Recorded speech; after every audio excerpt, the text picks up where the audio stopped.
These are just taking up space, Amanda sneered, gesturing to the empty shelves in my bedroom where my mother's gifts had once stood. I did you a favor, really. Time to stop living in the past. My name is Sophie Matthews, and at 21, I just discovered my stepmother had thrown away every gift my late mother had left me. The handmade jewelry box she'd crafted during her final months, the letters she'd written for each of my birthdays, the photo albums she'd carefully curated, all gone. I gripped the doorframe of my childhood bedroom, forcing myself to remain calm. When? I managed to ask, though I already knew the answer. It had to have been during my final exams when I couldn't come home for 3 weeks. Last Thursday, Amanda said, examining her perfectly manicured nails. The garbage collectors took everything. Your father agreed it was for the best. You need to move on, Sophie. It's been 5 years. 5 years since cancer took my mother. 5 years since Amanda swooped in to help my grieving father. 4 years since their rushed wedding. And now, standing in my stripped-down bedroom, I felt a strange sense of calm. Because what Amanda didn't know, what she couldn't know, was that I'd been expecting something like this. Thank you, I said quietly, watching confusion flicker across her face. She'd expected tears, pleading, maybe even anger.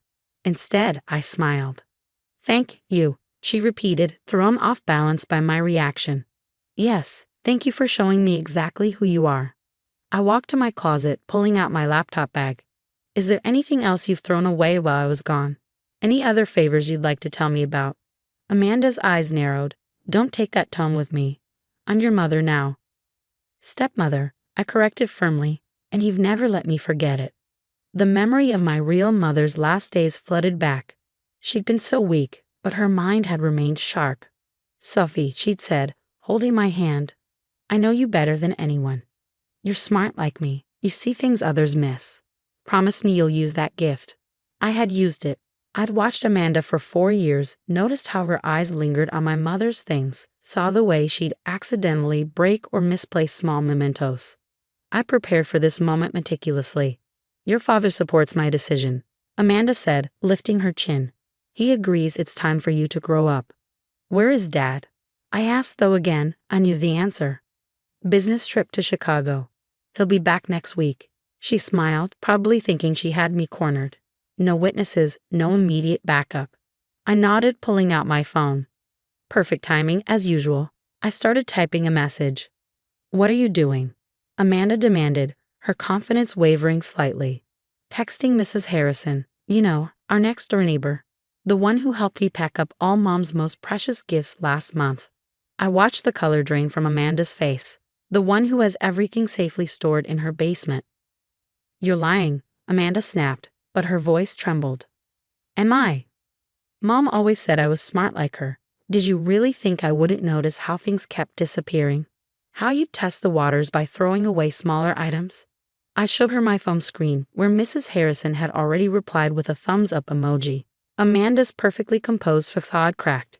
Your father will be very interested in the documentation I've kept, I continued calmly. Every missing item, every accident, all carefully noted and photographed. Mom taught me the importance of keeping good records. I walked to my desk, opening the bottom drawer. She also taught me about backup plans. I pulled out a sealed envelope, my mother's handwriting clear on the front. For Sophie, open when you're ready. Amanda's eyes fixed on the envelope. What is that? Something Mom left me. Something you couldn't throw away because you didn't know it existed. I tucked the envelope into my bag. I've been waiting to open it until I was sure, really sure, about what kind of person you are. Thank you for making that crystal clear today. The look on Amanda's face shifted from shock to fear. She knew she'd miscalculated, but she didn't know how badly. Not yet. Sophie, she started, her voice taking on the sickly sweet tone she used when trying to manipulate situations. I was only thinking of your well-being. Those old things were holding you back. Save it? I cut her off. I'm leaving now. I'll be staying with Mrs. Harrison until Dad returns. And when he does, I smiled again, watching her squirm. Well, we'll have quite a story to tell him, won't we? As I walked out of my childhood home, Amanda called after me, her voice tinged with desperation. But I didn't turn back. My mother had taught me many things before she died, but perhaps the most important lesson was this. Sometimes the best revenge isn't immediate confrontation, but careful preparation. I patted my bag, feeling the envelope inside. Whatever Mom had left me in that letter, I knew now was the perfect time to find out. Amanda had just played right into my hands, thinking she was destroying my mother's legacy. Instead, she'd given me exactly the opening I'd been waiting for. Mrs. Harrison was already on her porch, waiting for me with a knowing smile. "Ready to put your mother's plan into action, dear?" she asked as I approached. I nodded, finally letting myself feel the full weight of the moment. "More than ready, Mrs. Harrison. Mom always said timing was everything." And as I followed her inside, I couldn't help but think about how proud my mother would be. She'd taught me well to watch, to wait, and most importantly, to be prepared. Amanda had no idea what was coming, but she was about to learn a valuable lesson about underestimating a daughter's love for her mother. Mrs. Harrison's basement was like stepping into a time capsule of my mother's love. Every gift, every letter, every precious memory that Amanda thought she destroyed was carefully preserved here, protected by someone who'd known my mother since before I was born. "Your mother was a brilliant woman," Mrs. Harrison said, watching me run my fingers over the familiar jewelry box. She knew exactly what Amanda was like, even before the wedding. I settled onto an old armchair, finally ready to open the envelope I'd carried all these years. My hands trembled slightly as I broke the seal, and a collection of papers slipped out. The first was a letter, written in my mother's elegant handwriting. "My dearest Sophie, if you're reading this, then you've finally seen Amanda's true colors. I knew this day would come. She's not as clever as she thinks she is. I watched her circling your father at the hospital, wearing her sympathy like a designer coat. I knew what she was, but I also knew you need to discover it for yourself. What you don't know, what she doesn't know, is that I've left you more than just memories. The gifts she's so eager to destroy, they're decoys, sweetheart. The real inheritance is something she can't touch." My heart pounded as I unfolded the second document. It was a deed to a property I'd never known existed, along with bank statements showing a trust in my name that would mature on my 21st birthday, which was exactly 1 week away. "Your grandmother's lake house," Mrs. Harrison explained, smiling at my shocked expression. "Your mother transferred it to a trust before she died. Amanda has no idea it exists. Your father signed off on it when your mother was sick, but I don't think he even remembers. He was so grief-stricken then." The lake house. I had childhood memories of summers spent there, but I thought it had been sold years ago. Instead, my mother had quietly secured it for me, along with enough money to ensure I'd never have to depend on Amanda's false generosity. "There's more," Mrs. Harrison added, pulling out a folder of her own. "I've been keeping records too. Every nasty comment Amanda's made, every time she's tried to erase your mother's memory, and more importantly, every questionable expense she's charged to your father's accounts." I leafed through the documentation, my eyes widening. Designer clothes, secret spa weekends, transfers to an account I didn't recognize, all hidden under business expense labels that my father, in his distraction, had never questioned. "Mom knew," I whispered, reading further into her letter. "She knew Amanda would try to take everything. Your mother was protecting you the only way she could," Mrs. Harrison said softly, "by giving you the tools to protect yourself when the time came." My phone buzzed. Another frantic text from Amanda. "Your father's flying home early. Please come back so we can talk about this like adults." I showed the message to Mrs. Harrison, who chuckled. "She's panicking." Good, let her sweat it out. I spent the next few hours going through everything my mother had left me. The trust wasn't just money. It was carefully structured to provide for my education, housing, and even seed money for a business if I wanted it. She thought of everything. "What are you going to do?" Mrs. Harrison asked as evening approached. I held up my mother's letter, which ended with words that made my heart swell. "Remember, Sophie, the best revenge isn't about destruction. It's about rising above, about building something beautiful from what others try to destroy. Show them what you're made of, my clever girl. Show them what a daughter's love can do." "I'm going to do exactly what Mom suggested," I replied, pulling out my phone to send Amanda one final message. "Don't bother having Dad come home early. When he arrives, we'll all sit down together. I have quite a few documents to share, including Mom's letter, your shopping sprees, and the trust fund details. Hope you're ready for an interesting conversation." Amanda's response was immediate. "Please, we can work something out. I'll replace all the gifts." But I didn't reply. Instead, I turned to Mrs. Harrison. Would you like to help me plan a housewarming party? I think the lake house could use some new memories. She grinned, already reaching for her address book. Your mother would be so proud of you right now. Looking around at the preserved gifts, the documented evidence, and the future my mother had carefully planned for me, I felt a deep sense of peace. Amanda thought she destroyed my mother's legacy today. Instead, she triggered the unveiling of my mother's greatest gift, the gift of freedom from her influence. The next few days would be interesting, to say the least. But for now, sitting in Mrs. Harrison's basement surrounded by proof of my mother's love and foresight, I could almost hear her laughing. She outplayed Amanda from beyond the grave, and the game was only just beginning. The day my father returned home, I was ready. Mrs. Harrison accompanied me as moral support, carrying a folder of evidence that would change everything. As we approached the house, I could see Amanda pacing in the living room window, her perfectly maintained facade finally showing cracks. My father opened the door before we could knock, looking tired and confused. Sophie? Mrs. Harrison. What's going on?